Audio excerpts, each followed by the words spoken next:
Fala pessoal, tudo bem? Eu sou Humberto Alencar, sou analista de orçamento do Ministério da Economia. Tenho esse canal aqui para falar sobre as mudanças na economia brasileira e como essas mudanças podem afetar a sua vida, o seu bolso. Se você gosta desse tipo de conteúdo, se inscreve aqui no canal, marca o sininho para você receber uma notificação e já deixa aquele seu like. Hoje eu vou falar da continuidade sobre o auxílio emergencial, o custo do auxílio emergencial para ele ficar permanente. Há uma discussão já na imprensa, de alguns agentes ali no Congresso Nacional, de alguns parlamentares, de tentar fazer o auxílio emergencial sair daqueles 3 meses, que é o projeto original, né? O auxílio emergencial é aquele auxílio de R$ 600 que é destinado às pessoas que estão desempregadas, às pessoas que estão na economia informal, as pessoas que são atendidas pelo Bolsa Família, ou seja, as pessoas mais vulneráveis da sociedade estão recebendo aqueles R$ 600 durante 3 meses, agora por conta da pandemia do coronavírus, e a ideia é estender esses R$ 600 por 12 meses. E afinal de contas, será que o Estado brasileiro daria conta de pagar de forma mais permanente esses R$ 600 durante um ano, durante 12 meses? É isso que a gente vai discutir nesse vídeo aqui.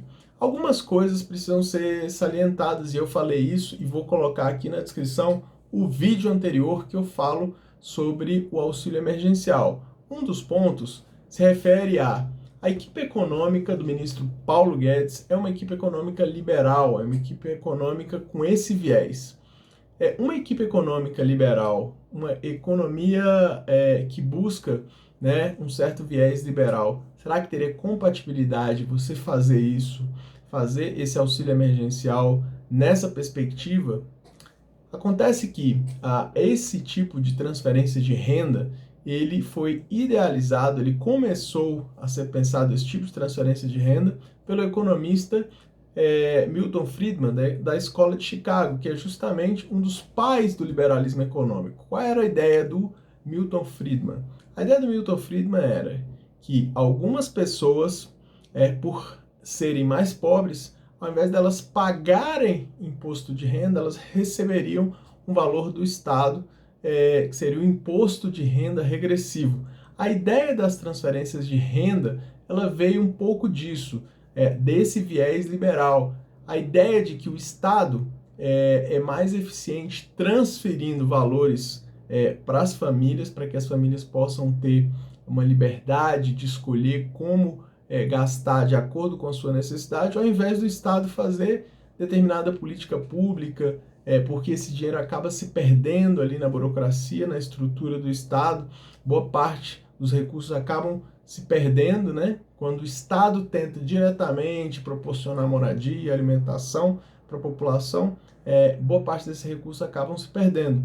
Tendo essa perspectiva de que há uma ineficiência do Estado, a ideia do liberalismo é justamente fazer com que esse valor chegue na população por meio dessas transferências de renda. Um dos programas que, ao contrário do que muita gente pode pensar, que é um programa com viés liberal de transferência de renda, é o próprio Bolsa Família. O Bolsa Família tem na sua raiz essa ideia liberal de transferir para os mais pobres um determinado valor, ao invés do Estado tentar fazer uma política pública diretamente para eles, o Estado concede, repassa ali um recurso financeiro para que as famílias ali, quem recebe, possa usufruir ali da melhor forma possível, de acordo com as suas necessidades individuais. A ideia do auxílio emergencial durante essa pandemia do coronavírus é exatamente na mesma linha, né? Exatamente na mesma linha do Bolsa Família. Mas qual é o custo? Qual seria o custo para tornar esse auxílio emergencial mais permanente? Não só 3 meses, mas 12 meses. O custo seria bastante alto, e é isso que a gente vai falar um pouquinho agora. Olha só, a gente precisa entender o ambiente fiscal que a gente vive no Brasil, o ambiente de despesas e receitas. Nos últimos anos, desde 2014, a União gasta mais do que arrecada, ou seja, o orçamento da União ele é deficitário desde 2014. Esse é um problema muito grande. Por quê? Porque para compensar essa diferença entre gastar mais do que arrecada, essa diferença ela é compensada como?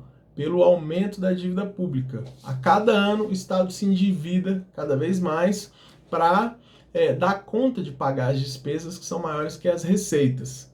Então, hoje, a relação de dívida com PIB, ela já está ali em 80%, a relação dívida-PIB é 80% do PIB. Então, é uma relação muito alta. Esse número, 80%, comparado com países semelhantes ao Brasil, é um valor muito alto.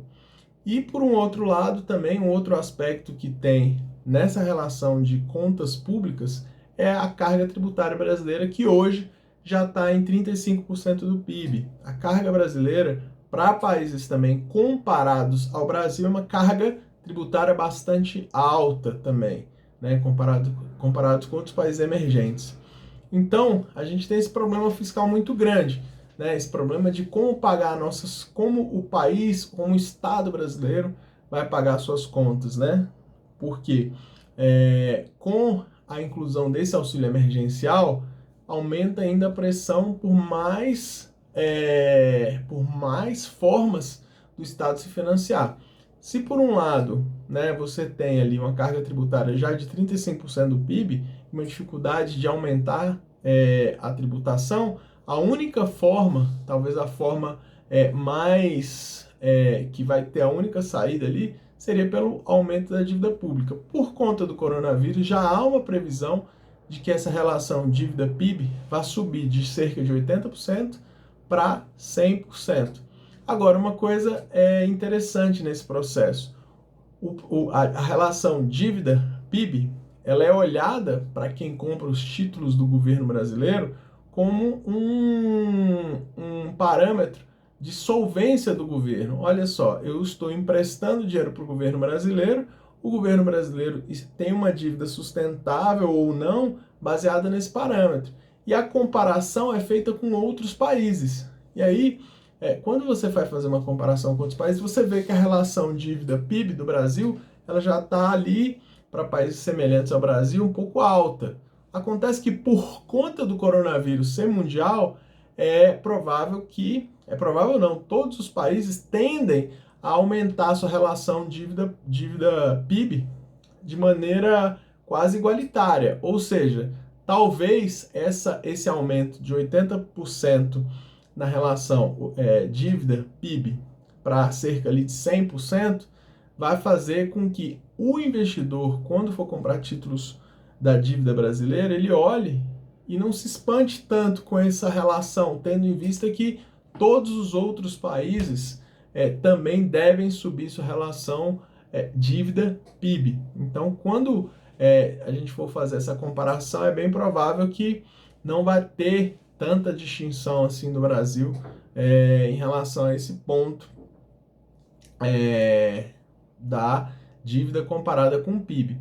Para vocês terem uma ideia, hoje o auxílio emergencial ele faz com que a relação dívida-PIB no Brasil aumente 2%. Né? Ela já está mais ou menos em 80% do PIB. Só o auxílio emergencial, só essa despesa, que já existe hoje de 3 meses, vai fazer a relação dívida-PIB aumentar em 2%. Se for aprovado essa permanência, iria aumentar em 8%. Só essa despesa, né? E só nesse momento, né? Então, assim, olha que a gente está falando de um histórico, né, de dívida brasileira, dívida pública, muito, muito, muito longo. Né? Então, só nesses 12 meses iria ter um aumento de 8%.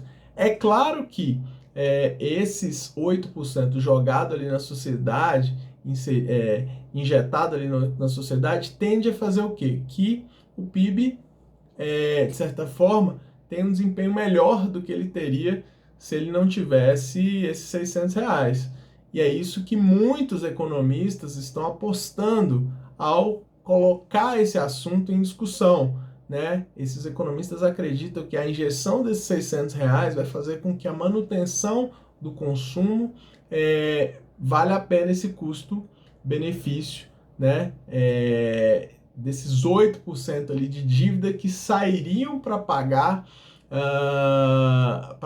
ali esse auxílio emergencial, que vai atender, obviamente, milhões aí de brasileiros que, por conta do coronavírus, estão sem renda, sem trabalho e sem emprego. Este é um assunto que vai entrar na discussão, já entrou na discussão sobre a possibilidade ou não de fazer o auxílio ficar permanente aí durante 12 meses. E acredito que essa discussão vai ganhar fôlego maior ainda nos próximos dias, nas próximas semanas, e a gente vai acompanhar aqui no canal. Portanto, se inscreva aqui no canal, dá um like se você gostou desse vídeo, deixa seu comentário, o que você acha? Você acha que é viável para o governo fazer, ter mais essa despesa do auxílio emergencial, ou seja, pagar R$600 para todos os brasileiros que estão em situação de vulnerabilidade, estão desempregados, estão na economia informal, ou de alguma forma ali já receber algum benefício como o Bolsa Família e passaram a receber um valor mais vantajoso que agora é o auxílio emergencial. O que você acha? É possível ou não é possível? Deixe sua opinião e a gente se vê no próximo vídeo. Um grande abraço.